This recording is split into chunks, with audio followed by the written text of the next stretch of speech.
Bismillahirrahmanirrahim. Assalamualaikum warahmatullahi wabarakatuh. Apa yang terjadi pada orang yang menahan kentutnya di dalam sholat? Sholat adalah tiang agama dan rukun kedua dari rukun Islam. Sholat merupakan kewajiban bagi setiap muslim, baligh dan akil.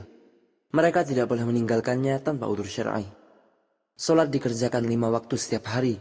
Di antara syarat yang paling penting dalam sholat adalah berwudu. Wudu adalah tujuan pertama bersuci. Karena itu, wudu merupakan salah satu syarat utama di dalam sholat. Dan sholat tidak akan diterima bila tanpa berwudu. Akan tetapi, apa hukum kentut ketika sedang sholat?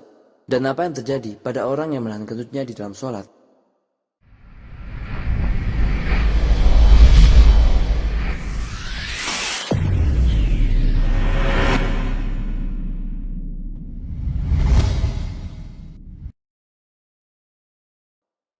Apabila orang hendak melakukan sholat, namun merasa ingin kentut, kencing atau buang air besar, maka janganlah sholat terlebih dahulu. Akan tetapi dianjurkan untuk menunaikan hajat dari buang air besar, kencing atau kentut terlebih dahulu. Kemudian dia berwudu kembali dalam keadaan tenang hatinya, khusyuk anggota badannya, serta siap untuk sholat. Inilah yang seharusnya dilakukan oleh orang beriman. Rasulullah SAW bersabda, "La sholata bihadratit ta'ami, wala huwa yudafi'uhul akhbathan." Tidak ada solat ketika makanan sudah terhidangkan dan menahan dua hal yang paling busuk. Dua hal itu adalah buang air besar dan kencing. Para ulama berkata, apabila kentutnya ringan dan memungkinkan untuk ditahan atau tidak mengganggu konsentrasi, maka seyogyanya dia menahannya ketika solat karena kewajiban menjaga wudu saat solat, apabila dia tidak kesulitan dalam menahannya. Namun jika dia kesulitan dan khawatir menimbulkan bahaya, maka janganlah ditahan. Sesuai sabda Nabi SAW, la dharara wa la dirara. Tidak boleh melakukan sesuatu yang membahayakan diri sendiri ataupun orang lain. Maka ketika kita sedang sholat, namun kita malah ada rasa ingin kencing, buang air besar atau kentut, maka yang paling utama adalah membatalkan sholatnya, menunaikan hajatnya, berwudu kembali, kemudian sholat lagi. Dan hanya menahan kentut, tidaklah membatalkan wudu. Kemudian, apa hikmah menahan kentut pada saat sholat?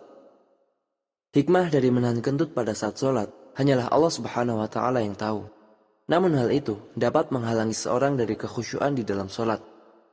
Apabila seorang sholat dalam keadaan menahan kentut, maka sholatnya tetap sah.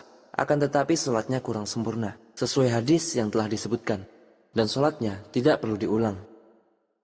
Apabila kita mau mendirikan sholat dan kita tidak merasakan dua hal yang paling busuk, yaitu menahan buang air besar dan kencing, namun dua hal itu malah muncul pada saat sedang sholat, maka sholatnya tetap sah dan tidak makruh apabila hal itu tidak menghalangimu menahan hal itu pada saat sholat. Adapun orang yang ragu terhadap keluarnya kentut, maka wudhu tidak batal hanya karena adanya keraguan. Bahkan seyogyanya bagi dia untuk melanjutkan sholatnya. Dan sholatnya dalam keadaan ini adalah sah dan tidak perlu diulang, kecuali jika dia yakin terhadap keluarnya kentut. Diriwayatkan oleh Imam Al-Bukhari dan Muslim dari Sa'id bin Abu Musayyib dari Abbas bin Tamimi dari pamannya, annahu syaka ila Rasulillah sallallahu alaihi wasallam ar-rajul alladhi yukhayyalu ilaihi annahu yajidu syai'a fi sholati faqala la yanfatil aw la yansarif hatta yasma'a sautan aw yajida rihan. Artinya, seorang laki-laki mengeluh kepada Rasulullah sallallahu alaihi wasallam bahwa ia seolah-olah merasakan sesuatu seperti kentut di dalam sholatnya. Lalu Nabi menyarankan orang tersebut untuk tidak meninggalkan sholatnya sampai ia benar-benar mendengar suara kentut atau mencium baunya.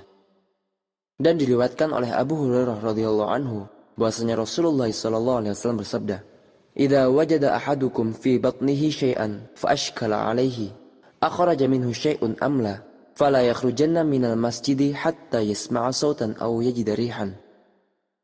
Apabila seorang di antara kamu merasakan sesuatu dalam perutnya, kemudian dia ragu-ragu apakah dia mengeluarkan kentut atau tidak, maka janganlah sekali-kali ia keluar dari masjid kecuali ia mendengar suara atau mencium baunya. Diriwayatkan oleh Abu Umamah radhiyallahu anhu berkata, bahwasanya Rasulullah SAW bersabda, "Idza wajada ahadukum fi batnihi syai'an fa ashkala 'alaihi, akhraja minhu syai'an am la." Diriwayatkan oleh Abu Umamah radhiyallahu anhu berkata, anna Rasulullah SAW naha an yusalli rajulu wa huwa haqin. Bahwasanya Rasulullah SAW melarang seorang sholat dalam keadaan hakin, yaitu menahan buang air besar dan kencing. Maka apabila seorang muslim mendirikan sholat, alangkah baiknya ketika dia dalam keadaan baik-baik saja, tidak sedang dalam menahan buang air besar atau kencing. Dan apabila dia hendak sholat namun dalam keadaan hakim, yaitu menahan buang air besar atau kencing, maka sholatnya makruh. Dan jika tidak dalam keadaan hakim, namun dia merasakan hakim pada saat sholat, jika dia dapat menahannya dan tidak menghilangkan khusyuk, maka sholatnya sah dan tidak makruh. Akan tetapi jika dia sulit menahannya dan menghilangkan khusyuk, maka sekelompok ulama berpendapat bahwa sholatnya sah, namun hukumnya haram dan tidak mendapatkan pahala, atau hanya menggugurkan kewajiban saja. Wallahu ta'ala alam wa sallallahu wasallam wa baraka ala sayyidina Muhammad wa ala alihi wa sahbihi ajma'in. Wassalamualaikum warahmatullahi wabarakatuh.